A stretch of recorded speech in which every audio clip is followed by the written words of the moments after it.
Ibu-ibu, para jemaah sekalian yang disayangi Allah dan dicintai Allah, kita masih ada waktu 1 jam sebelum masuk waktu asar. Jadi sangat panjang masih. Mari kita lanjutkan pelajaran kita masih di dalam berkaitan masalah al-fiqhus shalah, fikih salat. Buka di halaman 5. Yang punya kitabnya buka halaman 5. Ikuti semua ya. Kesunahan sebelum sholat selain adzan dan iqamah. Nah, kalau orang sholat, ibu-ibu, yang dimaksud sini adalah sholat fardu 5 waktu. Ada sunnah-sunnah sebelum takbiratul ihram. Sebelum sholat itu maksudnya sebelum takbiratul ihram. Selain adzan dan iqamat. Maksudnya apa? Nah, kalau laki-laki nih, dia mau sholat wajib, mau sholat fardu, berjamaahkah atau tidak berjamaahkah, sholat qadhakah atau sholat tunaikah, bagi laki-laki dulu ya, maka disunahkan dia untuk adzan dan iqamah walaupun sholat sendiri. Tapi kalau sholat sendiri nggak usah nyaring-nyaring adzannya, cukup suara sederhana dan agak cepat. Allahu Akbar, Allahu Akbar, Allahu Akbar, Allahu Akbar, Asyhadu an la ilaha illallah, dan seterusnya seperti itu. Itu bagi laki-laki dan bagi laki-laki adzan. Dan juga disunahkan untuk iqamat. Bagi siapa? Bagi laki-laki dan perempuan.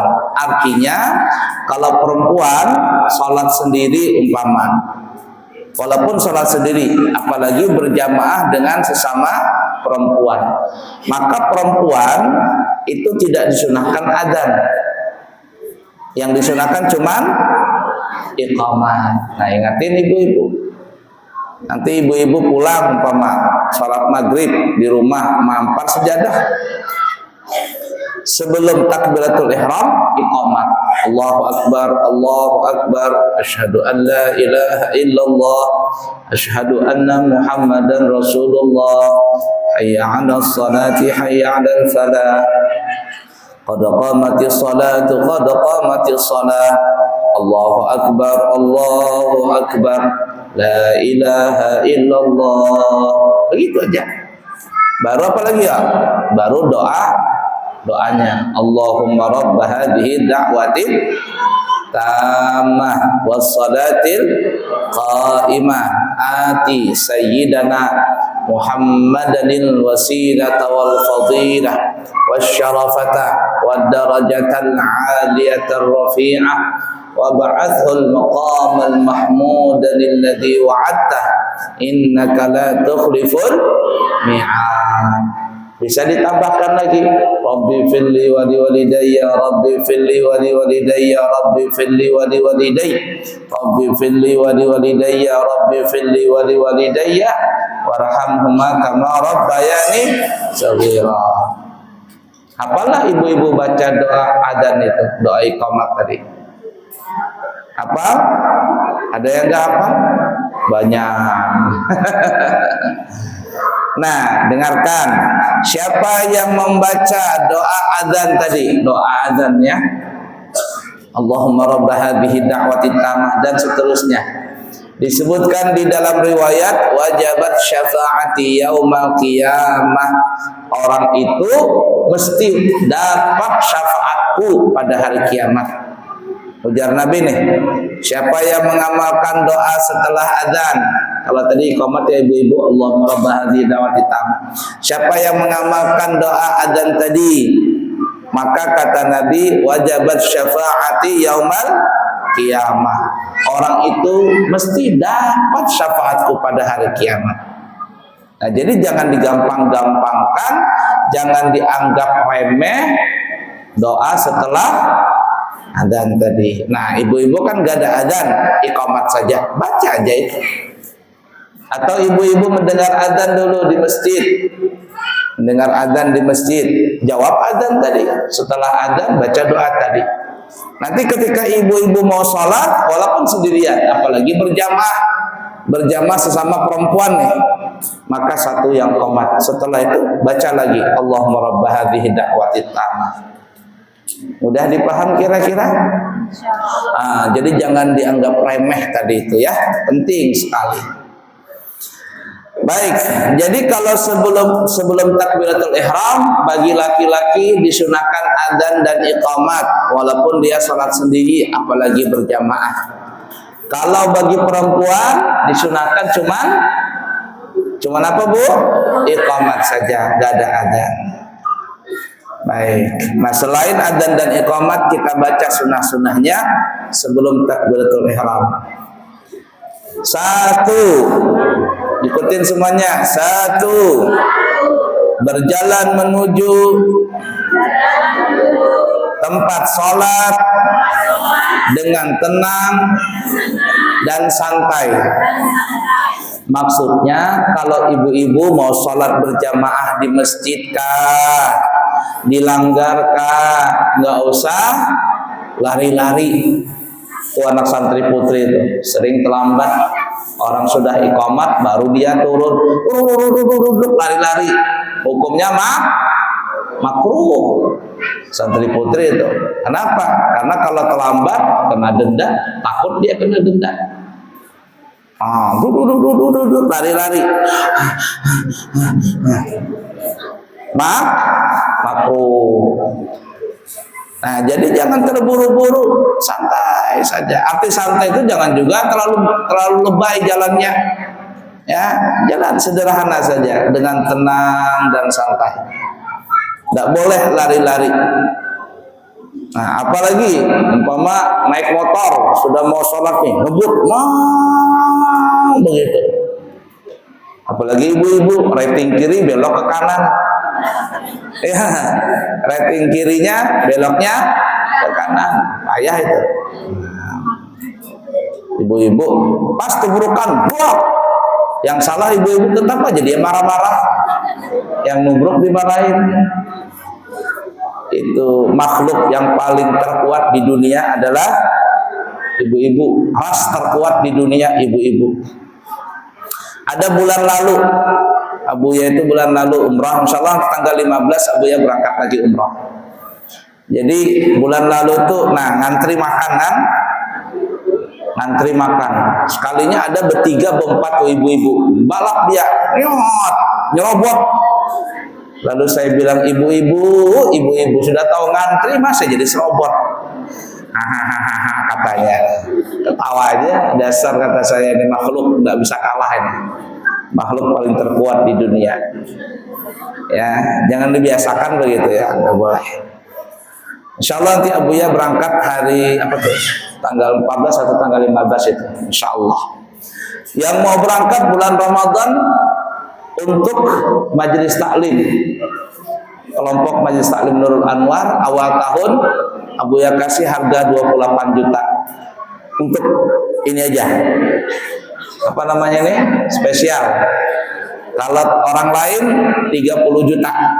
Jadi diskon 2 juta. Untuk majelis taklim Nurul Anwar. Ya, awal Ramadan tanggal 28 Februari berangkat insyaallah. Sama-sama umah nanti insyaallah. Ya, kalau yang tanggal 15 ini sudah tutup. Nggak lagi terima jamaah. Awal Ramadan 12 hari insyaallah. Jadi yang mau ikut untuk majelis taklim Nurul Anwar di diskon 2 juta. Berapa Bu? 28 juta. Setelah Syawal, setelah Idul Fitri, di bulan Syawal juga ada harganya 30 juta.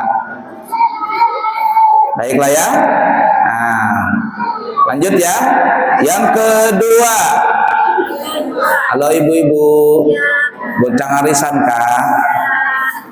Yang kedua, berdoa di antara adzan dan iqamah.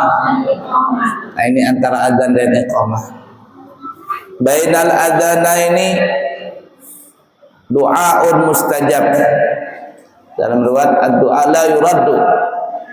Antara adzan dan iqamat adalah doa yang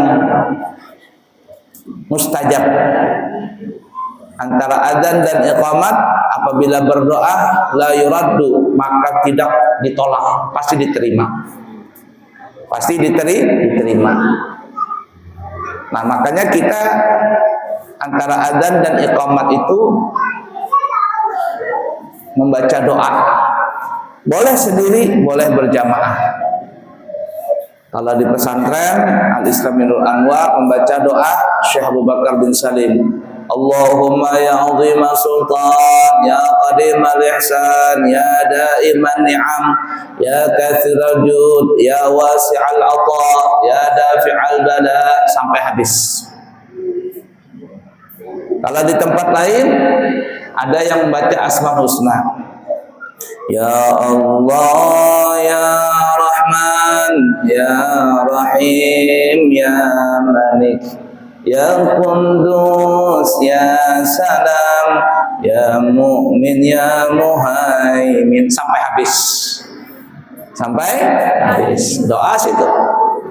Ada yang baca Astaghfirullah Rabbal Baraya, Astaghfirullah minal khataya, Rabbi zidni ilman nafi'an wa wafiqni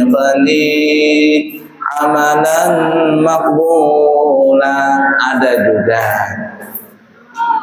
Tapi yang sering di masjid-masjid, Astaghfirullahaladzim min kulli dzambin azim, la yaghfiru dzunuba illa Rabbul Alamin. Bacanya Rabbul, ya, Rabbul Alamin.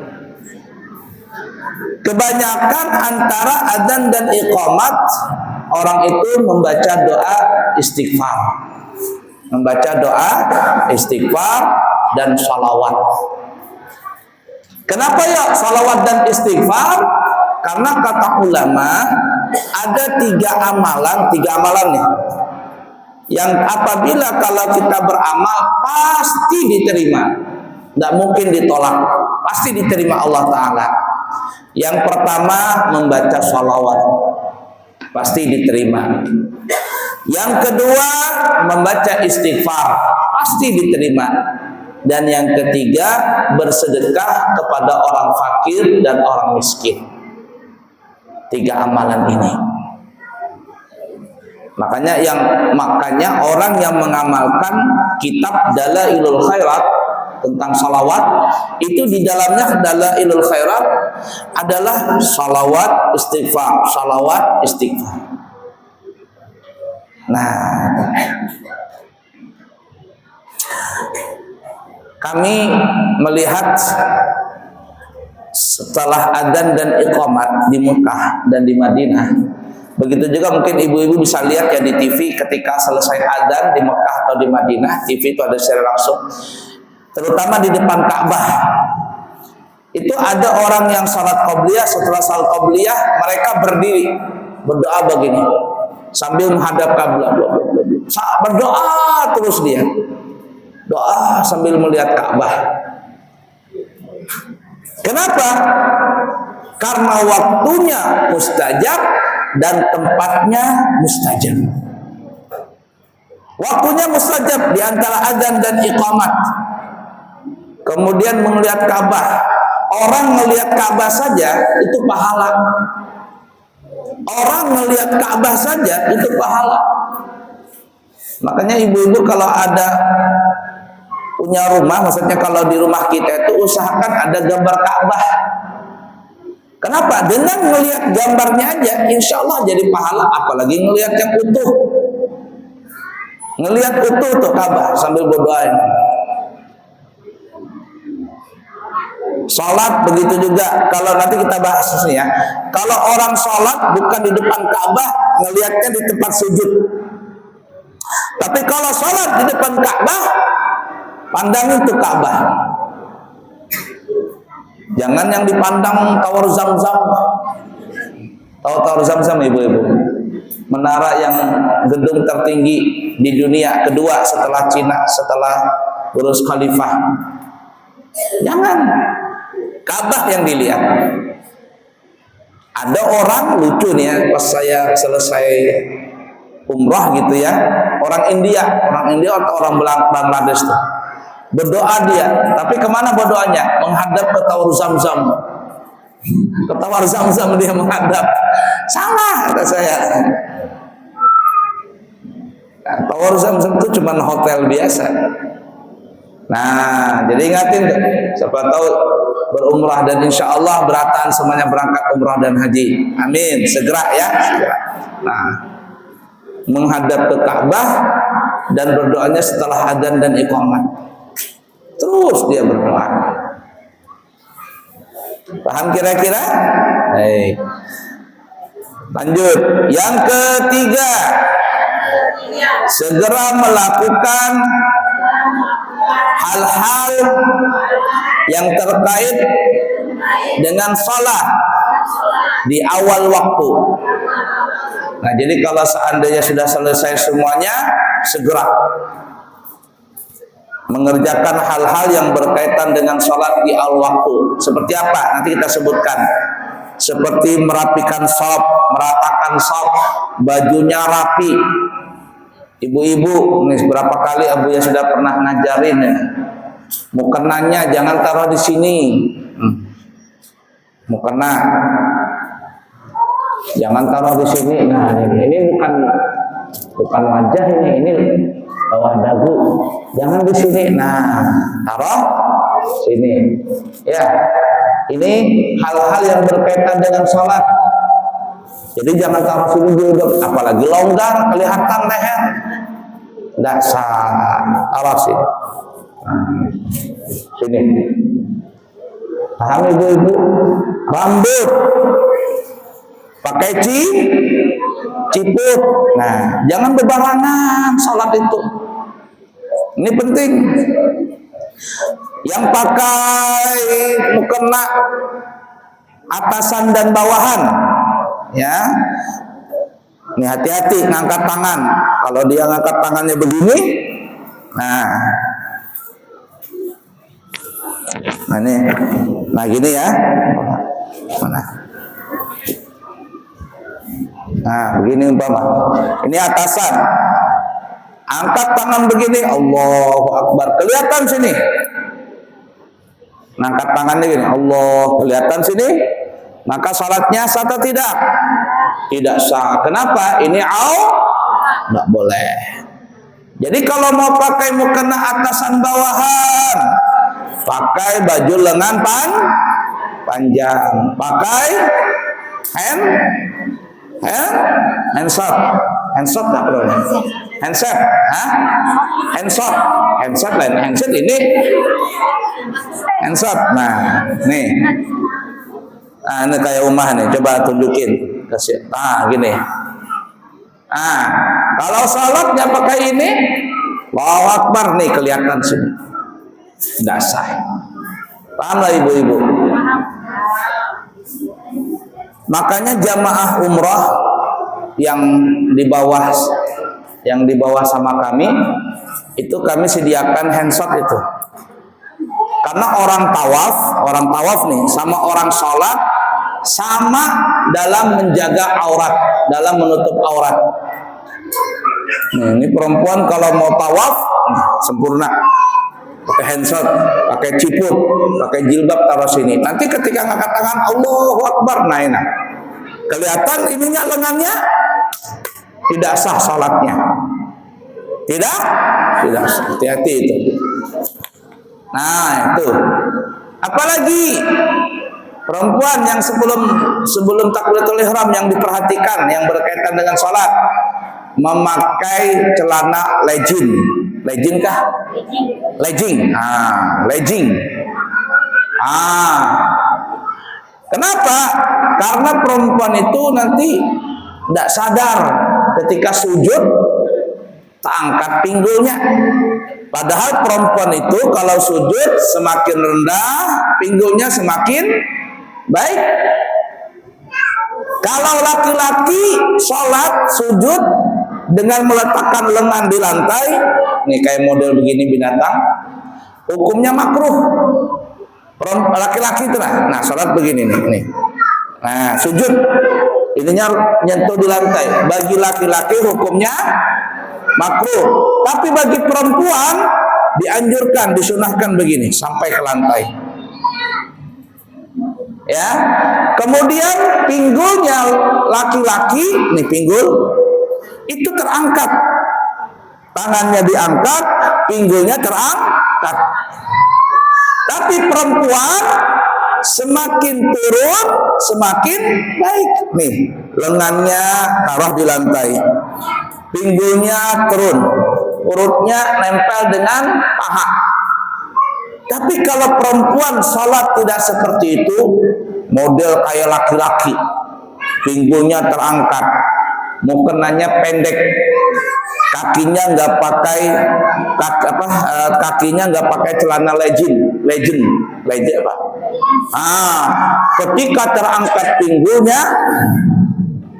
nah kan begini kan perempuan sholat, nah, ya kan ya, tertutup. Dia, nah, angkat sininya, nah, ini banyak perempuan nggak sadar, dia punya telapak kaki kelihatan nih. Apa yang terjadi? Salatnya satu tidak? Perempuan ini mana ada begitu? Perempuan rendah sujudnya. Jangan begini.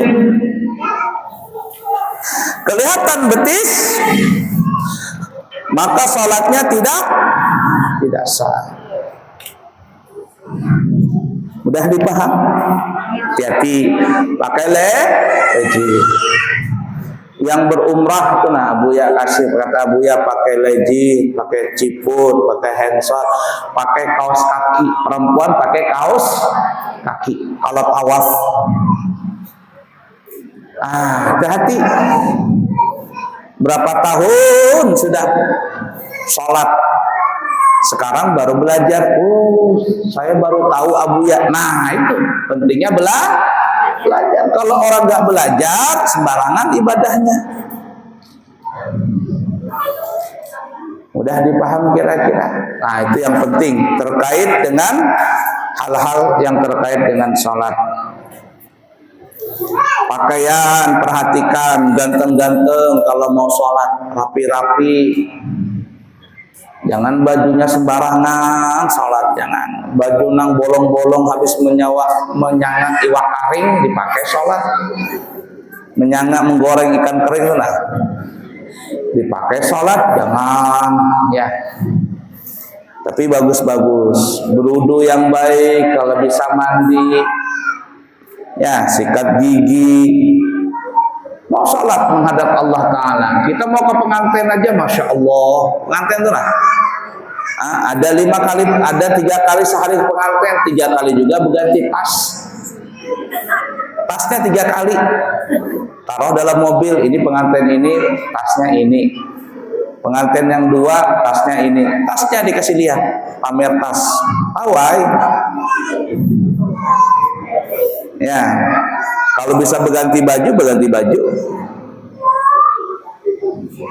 Nah, sama Allah kalau mau sholat lebih diperhatikan. Lanjut ya. Yang keempat, melakukan sholat qobliyah. Semua ada qobliyah. Zuhur, asar, maghrib, isya, subuh, semua ada qobliyah. Seperti qobliyah subuh, rakaatan al-fajri khairum minad dunya wa ma fiha. 2 rakaat fajar lebih baik daripada dunia dan segala isinya. Qobliyah zuhur, qobliyah asar, dan qobliyah Jumat. Bagi laki-laki ya, qobliyah Jumat. Perempuan boleh nggak sholat Jumat?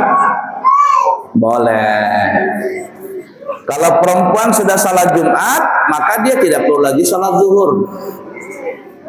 Ya, perempuan itu boleh salat Jumat. Tapi kalau setelah salat Jumat, tidak perlu lagi salat zuhur. Cukup salat Jumat itu menambal daripada salat zuhurnya perempuan.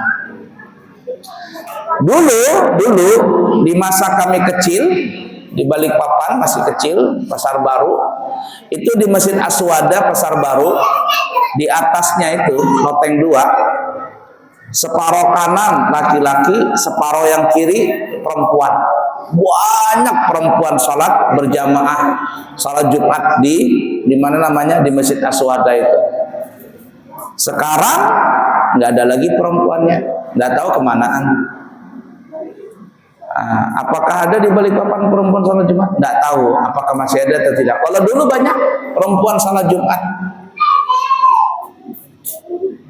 Di Mekah, Madinah, kalau Mekah, Madinah bertumpuk perempuan salat Jumat. Ya Bu Haji, salat Jumat kemarin ya, waktu umrah. Nah, itu salat Jumat. Boleh perempuan salat Jumat. Begitu juga, ikutin, begitu juga salat qobliyah maghrib dan isya. Dulu, nggak tahu sekarang ya, di Masjid Ad-Din ini dulu sebelum maghrib, setelah qomat nggak ada qobliyah. Jadi setelah adzan langsung qomat. Nggak tahu sekarang apakah masih seperti itu, apakah sudah ada qobliyahnya. Nah, sebagian masjid di Balikpapan memang nggak ada qobliyahnya, tapi kebanyakan semuanya pakai qobliyah maghrib. Ya, nah, itu. Lanjut ya, ikutin. Yang kelima, melakukan sholat sunnah di antara azan dan iqamah. Nah itu. Kalau waktunya panjang, boleh ditambahin sholatnya. Seperti Mekah dan Madinah itu antara adzan dan iqamat agak panjang. Antara adzan dan iqamat itu agak panjang. Jadi umpama kita sudah sholat qobliyah ini, belum qomat lagi, masih lama lagi waktunya. Kita boleh sholat taubat, boleh sholat hajat, boleh. Kalau waktunya panjang. Tapi kalau pendek saja jangan. Cukup qobliyah saja. Yang keenam, membaca doa-doa yang datang dari Rasulullah sallallahu alaihi wasallam sebelum melaksanakan salat, seperti doa di waktu subuh yang datang dari Rasulullah sallallahu alaihi wasallam sebelum pelaksanaan salat. Nah, ini doanya. Kalau di pesantren Al-Islami Nur Anwar dibaca doa ini setelah adzan subuh dan sebelum qomat. Jadi setelah adzan itu santri membaca ya hayyu ya qayyum la ilaha illa anta ya hayyu ya qayyum la ilaha illa anta. Itu yang di pesantren. Ya hayyu ya qayyum ahyil quluba fatahya wa aslih lana al-a'mala fid din wad dunya ya Allahu biha ya Allahu biha ya Allahu bi husnil khatimah sampai habis. Setelah selesai semuanya, baru baca doa ini. Allahumma inna nas'aluka rahmatan min indika tahdi biha qalbi wa tajma'u biha syamli wa talummu biha sya'si wa turuddu biha ulfati wa tuslihu biha dini wa tahfazu biha ghaibi sampai habis. Itu doa datang dari Nabi Muhammad SAW. Siapa yang mengamalkan doa tersebut, maka dia mempunyai cahaya. Walaupun wajahnya hiram, tapi bercahaya. Walaupun mukanya mungkin kurang cantik, kurang ganteng, tapi cahaya. Maksudnya itu enak dipandang. Kan ada orang cantik, glowing, semut aja berjalan di pipinya terpleset, saking licinnya tuh pipi. Tapi karena nggak berwudu, nggak sholat, ngelihatnya begitu-gitu, nggak ada sir, nggak ada rahasianya, nggak ada cahayanya begitu. Nah, jadi doa sebelum iqamat subuh itu ada doa dari Rasulullah SAW. Siapa yang mengamalkan doa tersebut, maka Allah akan berikan dia nur di depannya, di belakangnya, kanannya, kirinya, atasnya, bawahnya, matanya, hidungnya, mulutnya, telinganya, semua cahaya. Sampai di hatinya juga cahaya. Lanjut ya. Yang ketujuh, membaca doa keluar untuk melaksanakan sholat, yaitu panjang doanya ini, ibu-ibu gak hafal ini.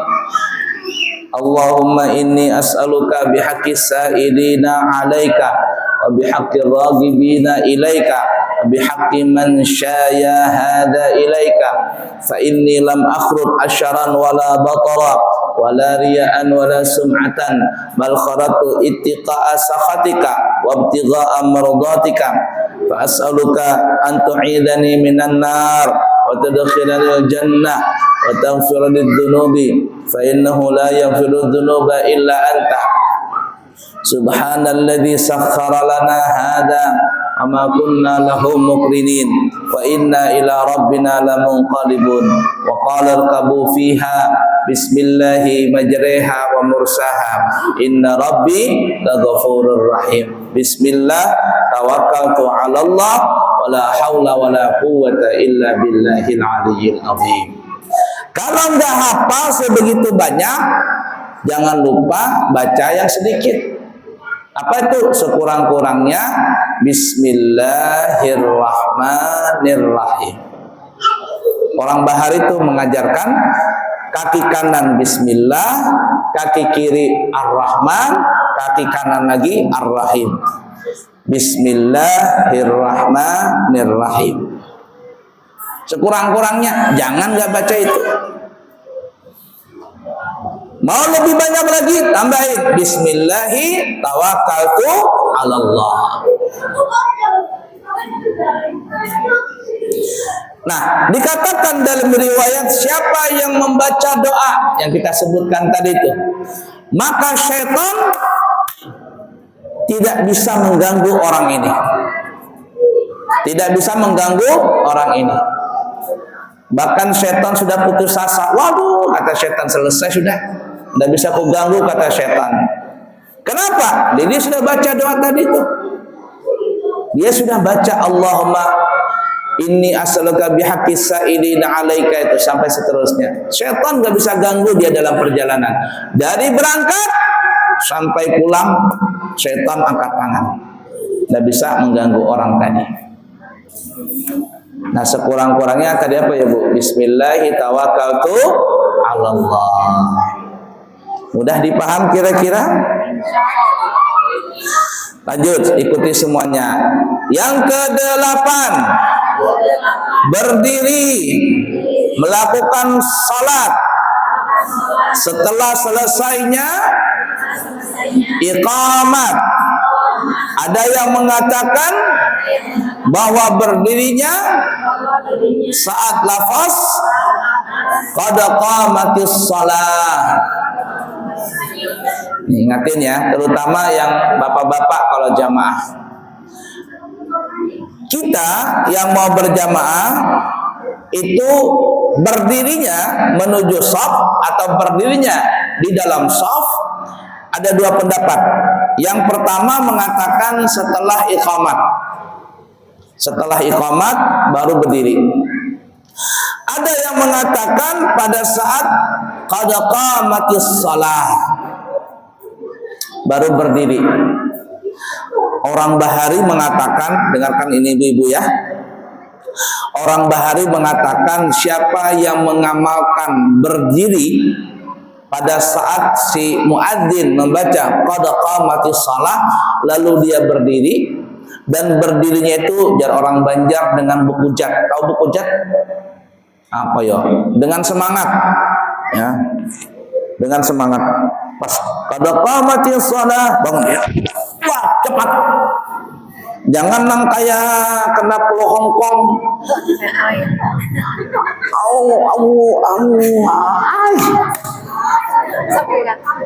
Itu bukan bekujat ngarannya.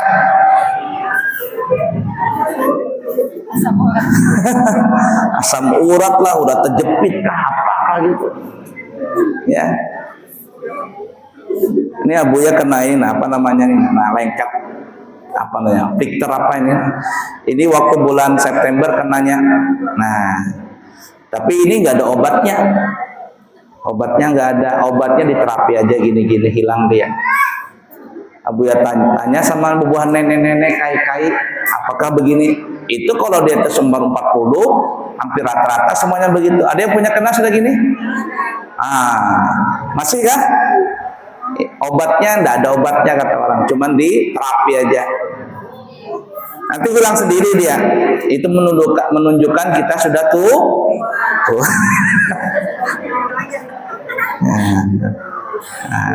Nanti lengket, lengket dia. Kalau di lengket ini bisa jadi Spiderman. Lengket. Jadi obatnya nih, jadi di terapi saja. Nah, amalan orang Bahari, ini orang Bahari bilang ya, terutama bapak-bapak ini. Halo ibu-ibu. Pada saat muadzin mengatakan qad qamatis shalah, kita bangkit dari tempat duduk kita dengan cara bekujat. Tahu bekujat tadi? Semangat. Siapa yang mengamalkan ini? Ini orang Bahari jarnya. Siapa yang mengamalkan amalan tersebut, maka dia nggak pernah yang namanya terkena penyakit tulang keropos, asam urat, ini ya, rematik, apalagi itu, urat terjepit, nggak ada. Yang berkaitan di pinggul, nah di pinggul sama di kaki, nggak ada dia. Dan terkena lemah syahwat, dan terkena penyakit flu burung, burungnya bapak kena flu, nggak ada. Ya, bukan flu burung, burungnya kena flu. Nih amalan orang Bahari, pinggulnya kuat.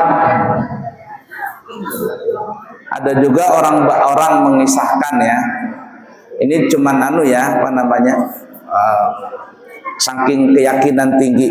Jadi kalau orang berdoa setelah selesai doa, sebenarnya baru di sini, baru ke pinggul, ke pinggang, baru ke lutut. Ada satu Habib siapa ngarannya itu, dia mengamalkan itu. Jadi selesai berdoa, amin ya rabbal alamin. Setelah itu baru ke sini, pundak, baru ke pinggul, pinggang, baru ke lutut. Dia mengamalkan itu sudah mulai masih muda sampai tua, dan dia bilang ulun guruai bisi bini 4 kah berapa itu, muka ulun masih kelihatan anum, pinggang kada sakit, bini bahagia karena mengamalkan tadi. Nah, ini ada orang belum umur tua, bungkuk sudah, ini pinggangnya sakit. Nah, jadi aman. Nah, ini kada terturun, kan ada yang terturun begini. Angkat, naik dia. Pinggang naik, lutut naik. Nah, itu diamalkan mulai anum. Kalau sudah tua apa nggak Bu ya? Kalau sudah tua, expire sudah doanya. Expire. Sama juga amalan tuh ya. Nabi memberikan amalan kepada Ummu Salamah Hindun. Jadi waktu Ummu Salamah ini meninggal laki sidin, Rasulullah datang kepada Ummu Salamah memberikan amalan doa. Ummu Salamah itu kan sayang bandar lawan laki. Kata Ummu Salamah, bahasa kitanya nih ya, tidak ada laki-laki yang paling baik kecuali suamiku, tapi dia sudah meninggal dunia. Begitu perempuan itu, kalau masih ada suami disarik-sariki suaminya, dimarah-marahin suaminya, makanan diberikan seadanya, kada dilayani lakinya. Setelah meninggal lakinya, bagaimana aku hidup, kira-kira aku bagaimana hidupku ini, anakku banyak, aku jadi janda. Kemarin bisi lakinya disarikin terus, meninggal lakinya, baru merista diri menangis.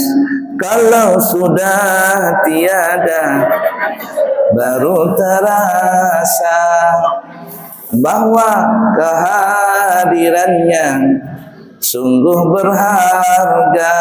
Itu kan ya? Sungguh berat aku rasa kehilangan dia. Sungguh berat aku rasa hidup tanpa dia. Nangis tuh perempuan tadi. Laki meninggal. Begitu juga Ummu Salamah meninggal laki sidin. Tidak ada laki-laki yang paling baik kecuali suamiku. Nabi mendengar. Lalu Nabi datang, ya Ummu Salamah, mau enggak ku ajarkan satu doa? Apabila engkau membaca doa ini, maka engkau akan mendapatkan yang lebih baik daripada yang pertama. Rasulullah tidak mengatakan kalau kau baca doa ini nanti kamu punya laki yang lebih baik daripada Abu Salamah. Nabi tidak mengatakan demikian. Nabi mengatakan kalau kau baca doa ini maka kamu akan mendapatkan yang lebih baik daripada yang pertama. Ummu Salamah ini kada paham maksud doa tadi.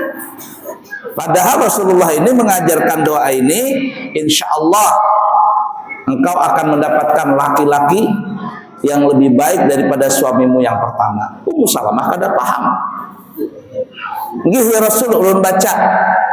Loadingnya agak lambat Ummu Salamah waktu itu. Nah Rasulullah ini sebenarnya sudah ingin naksir. Nah dari sini kata ulama fikih, mohon maaf ya ibu-ibu ya, mohon maaf. Kalau ada perempuan meninggal lakinya di masa iddahnya, berapa iddahnya perempuan yang mati laki? 4 bulan 10 hari. 4 bulan 10 hari. Nah, itu iddahnya. Selama laki tadi meninggal 4 bulan 10 hari ini perempuan gak boleh berselok, gak boleh yang macam-macam, celak mata, apalagi halus dia macam-macam ini, glowing, ya haram hukumnya. Kenapa? 4 bulan 10 hari itu masa berkabung bagi perempuan, dan di masa itu tidak boleh laki-laki melamar perempuan itu secara terang-terangan, apalagi perempuan itu menerima lamaran laki-laki lain, gak boleh. Ini kadang mati laki baru seminggu, dandan habis, merah, kuning, hijau, bibirnya merekah, solek mati laki. Kenapa? Anak mencari nang hanyar. Tidak boleh. Tapi kalau menyindir, tidak apa-apa. Mati perempuan janda, ada laki-laki datang, ustadz kah, kiai kah, atau orang sugih, sabar ajalah, sabar. Insya Allah, Allah akan berikan yang terbaik. Maksudnya aku nanti datang setelah kamu selesai iddah. Kalau nyindir-nyindir nggak apa-apa, tapi kalau terang-terangan nggak boleh, haram hukumnya. Nah, apa doanya dari Rasulullah? Baca bu. Inna lillahi, ikutin, inna lillahi wa inna ilaihi raji'un. Allahumma ujurni fi musibati wakhluf li khairan minha. Sesungguhnya kita milik Allah dan akan kembali kepada Allah.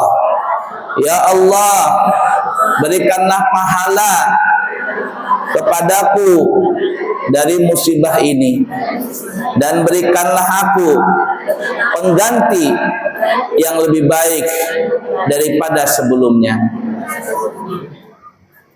Doa itu diajarkan oleh Nabi kepada Ummu Salamah. Ummu Salamah nggak paham. Setelah selesai iddahnya, ringkas kata, Rasul menikahi Ummu Salamah. Lalu Ummu Salamah berkata, dulu aku pikir suamiku Abu Salamah adalah orang yang paling baik. Tapi setelah aku membaca doa tersebut, maka ternyata Allah memberikan yang lebih baik daripada suamiku. Siapa itu? Nabi Muhammad sallallahu alaihi wasallam. Dan doa ini dibaca bukan hanya ketika orang meninggal. Ketika dapat musibah apapun, baca doa tadi, maka Allah akan berikan yang lebih baik daripada yang pertama. Apa saja musibahnya, tapi syaratnya apa ya? Dibacanya secara langsung. Dapat musibah, jeder, sabar, langsung inna lillahi wa inna ilaihi raji'un. Allahumma ajurni fi musibati wa akhlif li khairan minha. Lihatin saja, Allah akan ganti secepat mungkin dan yang lebih baik daripada sebelumnya. Ada ibu-ibu janda, Abu ya, saya boleh nggak baca ini? Boleh. Kira-kira dapat nggak suami lagi? Saya tanya, berapa lama sudah menjanda? 10 tahun. Wah, nggak bisa, sudah expire doanya. Nenek 20 tahun. Expire sudah. Syaratnya apa tadi ya? Dibaca pada saat mendapatkan musibah pertama kali. Kalau sudah 2 hari, 3 hari, 4 hari, aku sabar aja lah, sabar. Baru baca doa, expire sudah. Pahamlah ibu-ibu? Nah, sama tadi qad qamatis shalah. Siapa yang mengamalkan berdiri dengan cara bekujat tadi semangat, pada saat muadzin qad qamatis shalah, qad qamatis shalah, bekujat dia bangun. Insyaallah dia tidak terkena penyakit yang berkaitan dengan lemah. Nggak ada terkena penyakit yang berkaitan dengan letoy. Nggak ada yang berkaitan dengan lembek dada. Kuat. Ya, nih, pinggang sampai ke bawah.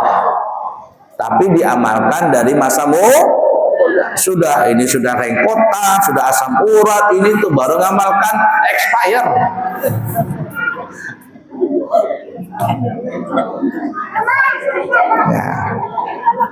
Ya Bu. Nah, 8. Ada pertanyaan? Kalau tidak ada kita lanjutkan. Halo, pertanyaan ada? Ayo tanya. Ingatin sampai 8 ya.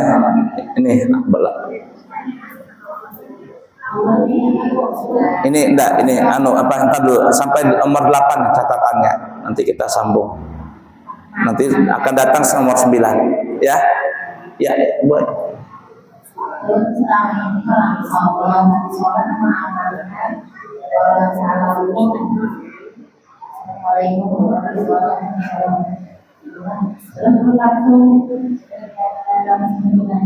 Nah, bisa juga.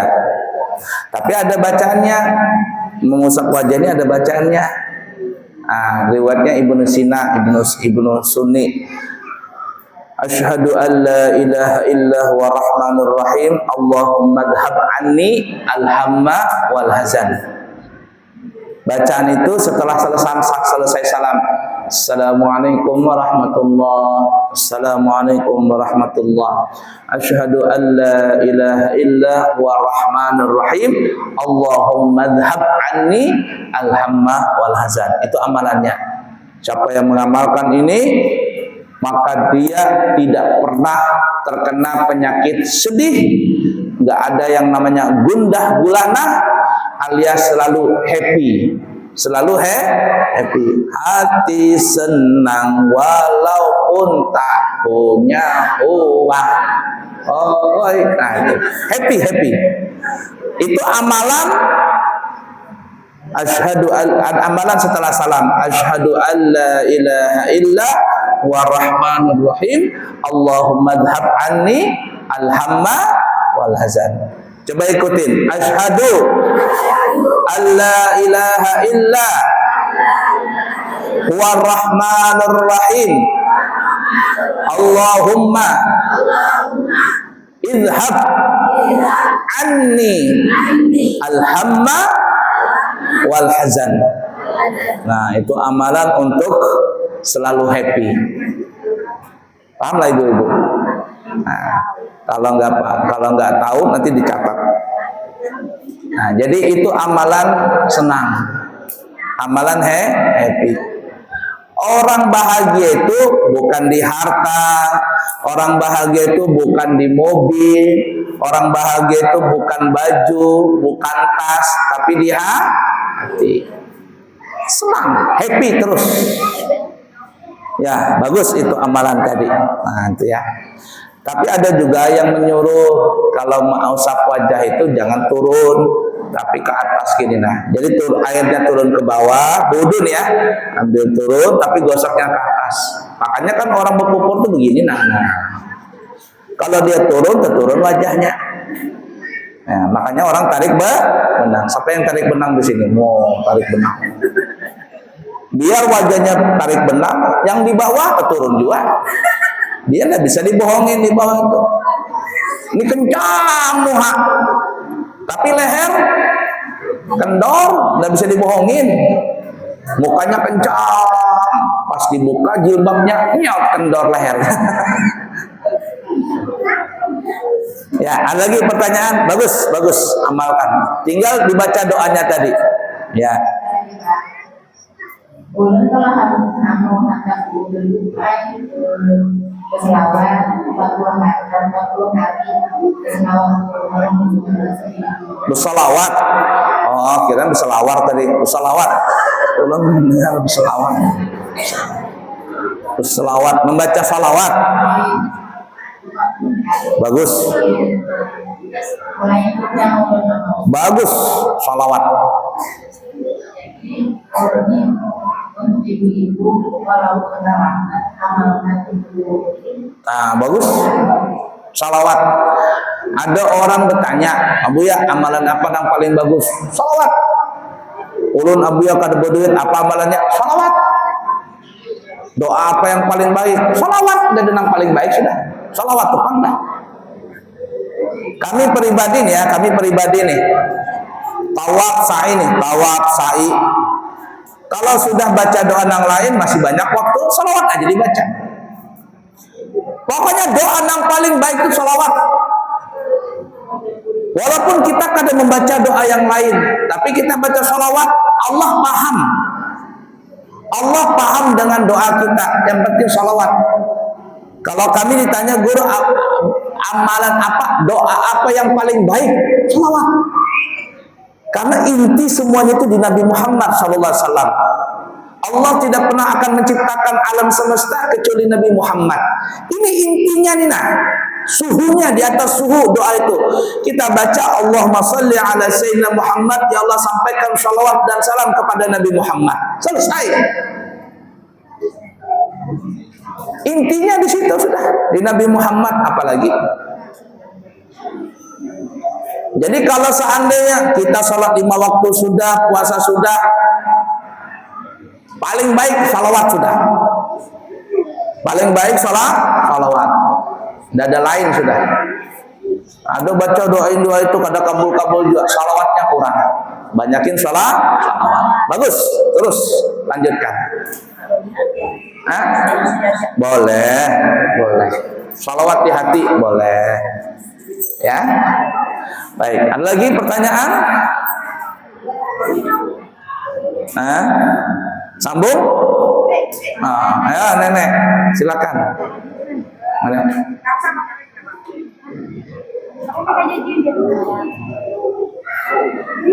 La ilaha illallah. Di depan mata mic-nya. Waalaikumsalam warahmatullahi wabarakatuh. Katanya aku yang banyak. Saya kasih tahu katanya mereka waktu sholat itu ada seperti itu katanya masih haram, masih bisa halal, jadi nggak harus sama konsentrasi dalam itu, jadi pakai satu aja. Apalagi kalau konsentrasinya itu sering juga cuci, dan berarti lalu apa-apa. Kayaknya saya menemukan masyarakat saya tidak dengan itu harus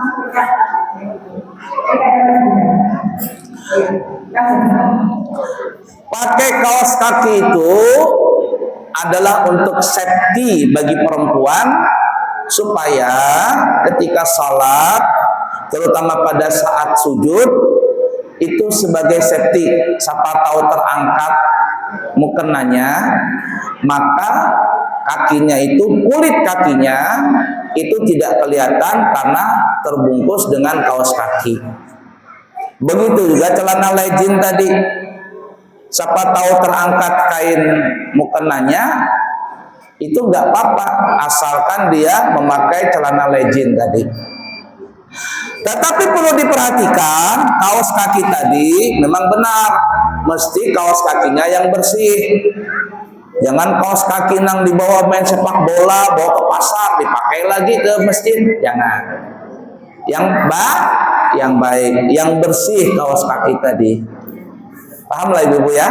Nah, jadi bagus pakai kaos kaki untuk safety supaya auratnya tidak kelihatan. Tapi cari kaos kaki yang tebal, ya, yang hitam, jangan transparan kayak kaos stocking, jangan. Kemudian tentulah bersih dari hadas, dari najis, ya, dan juga dari kotoran.